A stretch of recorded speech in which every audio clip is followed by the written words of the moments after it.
So the Bulls have signed Dwyane Wade, and that's not too surprising. Let's get into why that's not too surprising, and let's also talk about the circumstances that led to this decision. First of all, the Bulls are in a salary cap situation which, in order to bring Wade in, they've had to make room. So, in addition to no longer having Rose or Noah, they had to dump off Dunleavy and Calderon. That's a lot of talent that could have been there next year that is no longer there. And I'm not saying that the decision to deal Rose was just about trying to get Dwyane Wade, because now we're going back far enough that no one can really see inside the minds of the people who made those decisions. Was this all part of the plan to eventually sign Dwyane Wade? I don't know. But the Chicago Bulls now have Dwyane Wade and Jimmy Butler, and they're going to use those pieces for these next couple of years to, well, the question is, to do what? I don't think anyone thinks that the Bulls are headed to an NBA Finals anytime soon.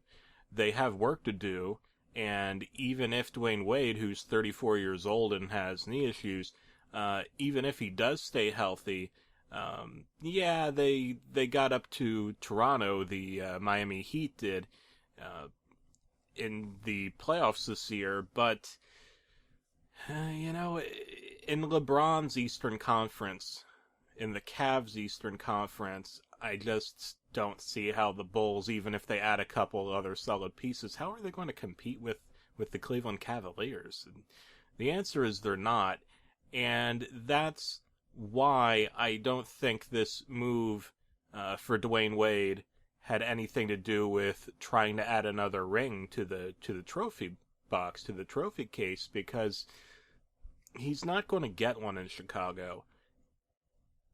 Dwyane Wade has been underpaid for a long time. And yeah, he's allowed it because he's an unselfish guy. And he wanted to win. And he wanted to bring winning and more titles to Miami. Ever since he hung out with Shaq back in the day, right?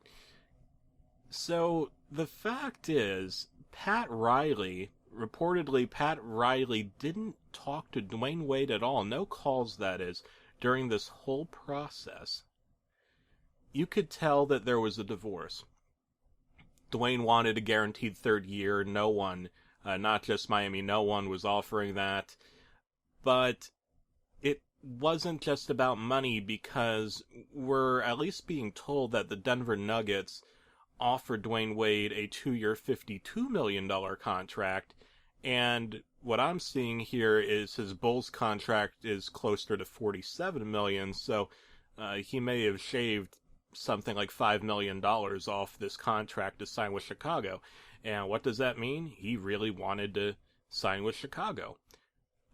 He's a hometown guy. He's from the Chicago area, and the reason why I didn't talk about it so much in the last video is because he had the opportunity to return there before, and although I'm sure he considered it, I figured, well, there are other factors involved. Maybe that's not enough to convince him to go there, but seeing how there's no LeBron or Chris Bosh, involved in this time around, maybe he always did want to go back to Chicago. Maybe he wanted LeBron and Bosh to join him in Chicago years ago. Who knows? Years ago, it wasn't that long ago if you think about it, but Dwyane Wade, he's 34 years old, and he has the knee issues. He's very streaky with the three-point shot. He's either missing a really bizarre amount, or he hit a lot and rebounded from that. Obviously, Dwyane Wade is a Warrior, not a Golden State Warrior, but as a professional, as a player, he's a really tough guy. He's very easy to respect. He's very charitable. He's a real good guy, and I'm sure he'll bring a lot of leadership to the Chicago Bulls. But this move wasn't about rings. He already has rings.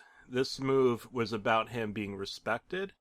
Uh, Money had something to do with it because he wasn't going to take that $40 million offer from the Heat, and I think that was partially the Heat's way of saying, listen, we want you back, but in a capacity in which we aren't going to view you as like a centerpiece anymore.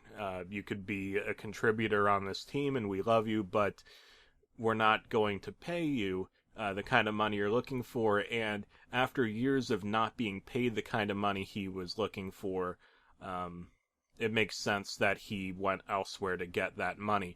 And it isn't a matter of greed, it's a matter of respect. Bottom line is that Dwyane loves the Miami area. I'm sure he's going to miss it. I'm sure he's going to miss the fans. And I'm really impressed by the way Heat fans are dealing with this. I guess having those recent championships makes it easier.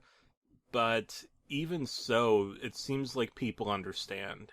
And, you know, what if Dan Marino had signed with another city? What would have happened then? Well, I don't think it would have been that big of an issue. I remember when Dan Marino retired, and I remember hearing rumors connecting him to the Minnesota Vikings, and he ended up saying the Pittsburgh Steelers. Isn't that interesting? Because Dan Marino was a Pittsburgh guy, so this move is kind of like Dan Marino signing with the Pittsburgh Steelers potentially. That didn't happen, but supposedly the Steelers were considering him, and he thought about it, and then Dan Marino said, no, I want to be a one franchise guy in the pros, so I'm just going to be a Dolphin. I'm going to retire now. In Dwyane Wade's case, again, this isn't like the Dan Marino thing because there's a matter of respect here. And I think Dwyane Wade's handled it professionally. He hasn't gone out and insulted anyone, of course. He hasn't gone out and made the dirty laundry known, so to speak. He's been very professional, and I would expect nothing less from the guy. The guy is a really good guy. He's an older player by NBA standards now. I'm only a few years younger than him, so I guess I'm an old man too, but I don't play professional basketball, obviously. So what will this move mean? I have no doubt that the Chicago Bulls will be back in the playoffs next year because this is a league where one or two guys can make a really big difference. So they're going to have Dwyane Wade and, well, Jimmy Butler's still there. And I'm sure they're going to look to add another piece or two. I don't know who it'll be, but I'm sure the Chicago Bulls will take a look. But yeah, I definitely think the Bulls will be in the playoffs next year. And if that's all that is necessary here, then okay, great. And Dwyane getting to play for his hometown, which apparently is a really big deal for him. And if you're a Heat fan, I think you have to accept that there's a retooling and rebuilding period ahead. If you're a realistic sports fan, you're okay with that because except for a few franchises in sports, everyone has to rebuild or retool at some point. You know, we're all waiting for the day that in football that the New England Patriots will have to do it. It'll happen someday, but who knows when that day will be, with Tom Brady getting older and Bill Belichick being up there in years as a coach. But anyway, that's what I have to say about this one. I think it's cool that the fans have been really understanding of Dwyane Wade's decision. I think Dwyane Wade's decision gets him what he wants and what he needs. So I think that the Bulls benefit. I think that Dwyane Wade benefits. And if the Miami Heat get going and start the rebuilding process, then I think that in the long haul, getting started now might be in their best interest as well.